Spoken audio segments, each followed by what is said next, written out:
আসসালামু আলাইকুম। জানুয়ারি টিম সবসময় চেষ্টা করে জাতীয় বিশ্ববিদ্যালয়ের সর্বশেষ গুরুত্বপূর্ণ আপডেট খবরাখবরগুলো শিক্ষার্থীদের সঠিক তথ্য সহকারে জানিয়ে দেওয়ার জন্য। তারই ধারাবাহিকতায় আজ 17 ডিসেম্বর বিশ্ববিদ্যালয়ের অফিসিয়াল ওয়েবসাইটে প্রকাশিত সর্বশেষ আপডেটগুলো তোমাদেরকে জানিয়ে দেওয়ার চেষ্টা করব। শিক্ষার্থী বন্ধুরা, আমরা শুরুতেই অনার্স প্রথম বর্ষ রেজাল্ট নিয়ে একটু কথা বলবো। অনার্স প্রথম বর্ষের রেজাল্ট যে কোনো সময় প্রকাশ হয়ে যেতে পারে, বিশেষ করে আগামীকাল।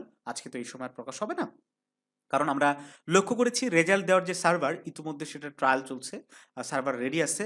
এখন হতে পারে এটা ডিগ্রি তৃতীয় বর্ষের জন্য, হতে পারে অনার্স প্রথম বর্ষের জন্য।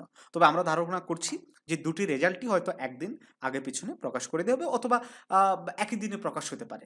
তবে স্ট্রংলি আমরা বলতে পারি যে একই দিনে প্রকাশ করা সম্ভব নয়, কারণ একই দিনে সার্ভারের উপর অনেক বেশি চাপ পড়ে যাবে। তো এটা হয়তো কখনোই করবে না। একদিন আগে হয়তো ডিগ্রি থার্ড ইয়ারের প্রকাশ করবে, পরের দিন হয়তো অনার্স ফার্স্ট ইয়ারের প্রকাশ করতে পারে।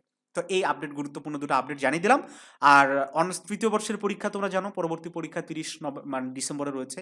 শীতকালীন একটা ছুটি চলছে, মোটামুটি জাতীয় বিশ্ববিদ্যালয় সবগুলো কার্যক্রমই খুব স্থবিরভাবে চলছে। যারা দ্বিতীয় বর্ষে মানে উঠেছ, এই যে পরীক্ষা দিয়ে যারা উঠবা, রেজাল্টের জন্য অপেক্ষা করছো, তাদেরকে বলবো যে তোমাদের একাডেমিক ইয়ার কিন্তু ইতিমধ্যে শুরু হয়েছে।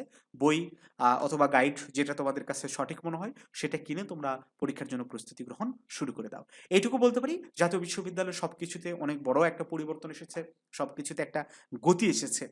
পরীক্ষাগুলো 8 থেকে 9 মাসের ব্যবধানে বিশ্ববিদ্যালয় কর্তৃপক্ষ কিন্তু নিয়ে নেবে। সেইভাবে নিজেকে সবসময় প্রস্তুত রাখো। আর ফোর্থ ইয়ারের পরীক্ষা তোমরা জানো যে রমজান ঈদের পরেই সম্ভবত শুরু হবে, জানুয়ারি মাসের মাঝামাঝি সময়ে ফোর্থ ইয়ারের ফর্ম ফিল আপের নোটিশ প্রকাশ হয়ে যাবে। তো আজকে আমরা 3টি নোটিশ প্রকাশিত হয়েছে, আমরা দেখতে পাচ্ছি 3টি নোটিশ এক নজরে তোমরা জেনে নাও। 2025 সালের গ্রন্থাগার ও তথ্য বিজ্ঞান ডিপ্লোমা প্রথম সেমিস্টার পরীক্ষার সংশোধিত কেন্দ্র তালিকা প্রকাশ হয়েছে। তাছাড়া প্রকাশ হয়েছে 2024 সালের বিএড অনার্স দ্বিতীয় বর্ষ তৃতীয় সেমিস্টার পরীক্ষার সংশোধিত সময়সূচি। সর্বশেষ প্রকাশিত হয়েছে 2024 সালের এর দ্বিতীয় সেমিস্টার পরীক্ষার কেন্দ্র তালিকা। শিক্ষার্থী বন্ধুরা, এই ছিল আজকের মতো আপডেট। এর বাইরেও অনেকের অনেক ধরনের প্রশ্ন আছে বিভিন্ন পরীক্ষা নিয়ে। তোমরা কমেন্ট করে জানাতে পারো, আমরা রিপ্লাইয়ের মাধ্যমে তোমাদের সেই প্রশ্নগুলোর উত্তর দেওয়ার চেষ্টা করব। ভালো থেকো সবাই, দেখা হচ্ছে নতুন কোনো ক্লাসে।